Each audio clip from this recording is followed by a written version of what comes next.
It's a cruel, cruel somewhere.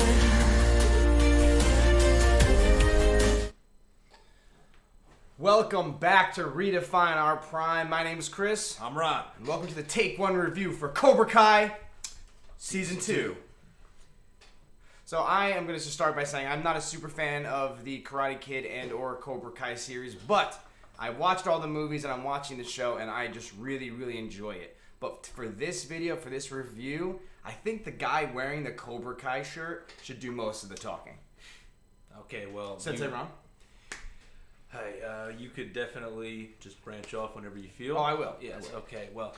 I originally saw the trailer for the first season, and it was very short, a couple seconds, and I was like, really? Okay. You know, that'd be entertaining. And then I saw the second trailer, and I was like, wow, that looks pretty good, actually. Putting a lot of value into it, like they're actually giving it a go. Yeah, like that part where he's like, Sensei, how should I wash these windows? Do you care? He's like, I don't give, whatever, do what you want. That's hilarious. And then when I finally saw the pilot, I was like, wow, that was a lot better than I thought it was going to be. Mm-hmm. They take it seriously, but they always bring it back to reality. Mm-hmm. The Johnny character is amazing.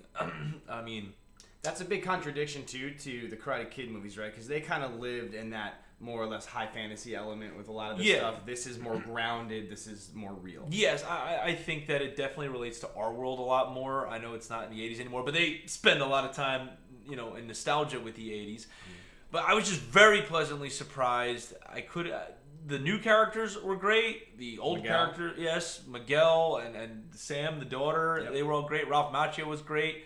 The Johnny character brings depth to a whole new level. Yep. Right? He's a completely gray character. We didn't get that in the original Karate Kid. There was that video of the Johnny being the real bully, but that was just funny. That was for just for laughs. But I think that they might have taken a little inspiration for that. Mm-hmm. And I got to say that I was just thrilled with the entire season. The fighting was kind of corny, but I can't just be too picky. They're trying to get people to be entertained, so whatever. But then season 2 came out.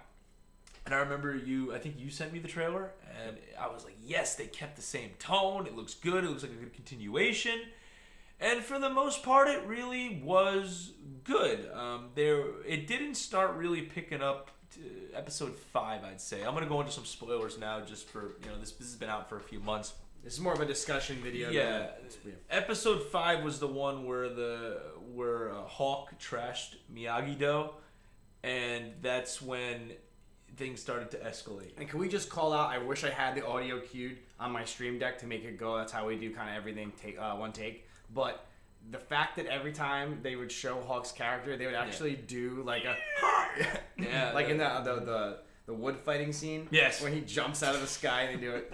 See, that's the thing. They're having fun. The corniness is great because there's always a character that brings it back to reality. I love Ralph Macchio's Daniel's wife, because every single time him and Johnny get into it, she'll be like, as much as I like to see you, have a fight to the death with your high school karate rival, we need to get the kids to school. Oh yeah, when they're at dinner, they're rivaling dojos. Yes, in season 2 when they go on Boring a double dojos. date. Yes, Johnny and Miguel's mother go on a double date with Daniel and his wife, not on purpose. They kind of just end up at the same table and they're showing real hostility, and Johnny's girl's like, what? What's going on? And then Daniel's wife just goes, oh yeah, they're warring dojos. It's a serious thing, and it's just great. I just loved how they always brought it back to reality. It got fun and corny, but then it always just brought it back. And I think the mother, oh, not the wife, Daniel's wife is like our perspective, kind of. Yeah. This is getting ridiculous, and then she brings it back, and it's perfect. Yep. Very self-aware, very good. Big difference from season 2 to season 1. A lot more emotion in season 2. Mm-hmm. I think that there was more big consequences in season 2. I mean, you have Kreese come back, and by the end of the season, Johnny loses his dojo. Miguel gets seriously hurt. He might be paralyzed. It ends on a sad note. Yes. This definitely has to set up season 3 and season. I know they already announced that they're going to do season 3, but this was definitely a dark ending. It does not leave you feeling like, wow, this is great for all the characters that you like. There's not one character that ends on a good note. It ends Empire Strikes Back style, and I love Daniel's it. Yeah. sad because his daughter got hurt. He sees her with stitches. He also feels bad. Like you said, Johnny lost everything. Johnny Miguel's lost his hurt. son ran away son because ran his son away. was the one who kicked Miguel. Miguel might be paralyzed. Yep. Johnny lost Miguel's mother as a girlfriend, and Kreese took his dojo. So Johnny, Those are the handshake deals, man. yes, he is just completely destroyed by season 2. Yep. And it ends where he throws his phone because he's an 80s man. He hates technology, and he actually gets a friend request from Ali with He with an accidentally eye. sent a message. Remember when they were doing the whole Tinder scene, which I thought that was hilarious. They were doing the whole Tinder montage, and he was gonna message her on Facebook. Yes. And then that girl came and did the introduction And he accidentally move, sent and he it. accidentally sent I knew she was gonna come into play. That's how I knew that him and Miguel's mom was doomed, because I was like, yeah. Well, she's married, right? Ali. Yes, but you never know. A lot of people are theorizing, and I think they're right, is that she is apparently a surgeon. They established that in the first one. and she'll save She's Miguel. a pediatric surgeon, so she works with children. So they're probably gonna rope her into helping Miguel.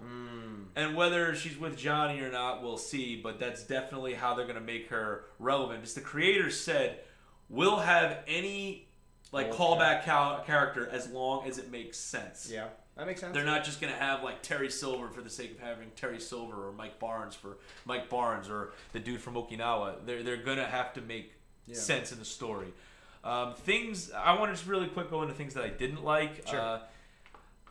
The season 2, especially, the fighting just got corny to a whole new level. They had this big battle royale. Well, at the end I of was gonna say season 2. too. Season 1, I thought I was gonna actually ask you about the fighting. Yeah. That was gonna be my next question for Yes. you. Season 1 had the tournament, right? So it was a big Yes. build up for the tournament. That was the big end game plot. Yes. And this doesn't really have that. There is no tournament. It's Yeah, kind of no. summertime. It's just them training. It's a cool and then, summer. Then their version of the big fight instead of the tournament is the school fight. Yes, I just thought it could be toned down, because it was Cobra Kai against Miyagi-Do, and I work in a pretty rough school, and it'll get broken up within a minute or two, and that fight went on for about 15 minutes. The whole episode. No teachers were doing anything, no security was doing anything, the cops took forever to get there. That one guy, the Stingray guy, right? The thing about Stingrays, that was in episode 6, I believe. Great character. He was funny up until that point, but then he just started beating up kids, and I was like, what are you doing? And He's like a 34-year-old man. yeah, and Hawk was like a supervillain. He reminded me of Bane in The Dark Knight Rises, where he's just like choke slamming other kids and just doing supervillain things. And I remember watching it with my fiance, and she really likes the show. She's not a big Karate Kid fan, but she kind of got into it, and she just goes, this is getting stupid. And I'm like, yeah, but guess what? The consequences were there. The way they got to it was bad. I liked the fact that Miguel got hurt. I thought that was good. It's set up for season 2. I just wish they could have toned it down. Season 3? It should have. Yeah, it should have been like Hawk versus, who's from Miyagi-Do. I guess that Dimitri kid. So that I was gonna say, I didn't like how these Cobra Kai, every single Cobra Kai member lost in the every single one of them. And that's not realistic, because they've been training far longer than the Miyagi-Do Hawk, people. which was, to Ron's point, was the super soldier in this fight, gets taken out by the kid that barely got one lesson. Yeah. He finally figured out one thing one time, and then got kicked. Yeah. Right after that one time he figured it out. And then somehow gets the muscle. That's not how karate works. Yeah, no. So it's not like it randomly just clicks once and then you're just good and you can take down the super soldier. So I was not a fan of that. Coming from someone, I've been, I actually do train in karate, and it takes a long time to develop automatic response. You didn't get it after one episode in a freezer? No. Painting a fence will... Yeah, it's not going to give you the automatic response. It'll give you the movement, but you're not going to get that quick response. Right. But... like I said before, I think it should have been Hawk versus Dimitri. They should have, fleshed out Dimitri's training more.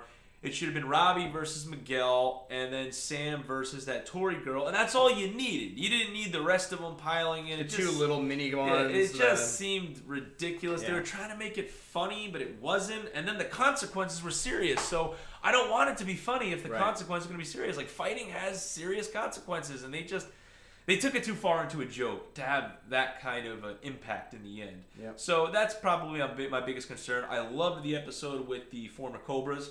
I actually got goosebumps and a little teary-eyed from that episode. Sad. I really liked that. It was sad. It was great. I loved how they got back together they were on motorcycles this time instead of the dirt bikes. That was great. And I loved the way the season ended. I thought that just the place they put Johnny in, I sympathize with his character so much. I love his character. I think he's great. He's like a karate version of Mickey Rourke from The Wrestler. Yes. And I couldn't have asked for more that way. It was, I would say, a B+, and season 1, I would say, was an A-. That's what I would give it. I agree with that. Looking forward to season 3.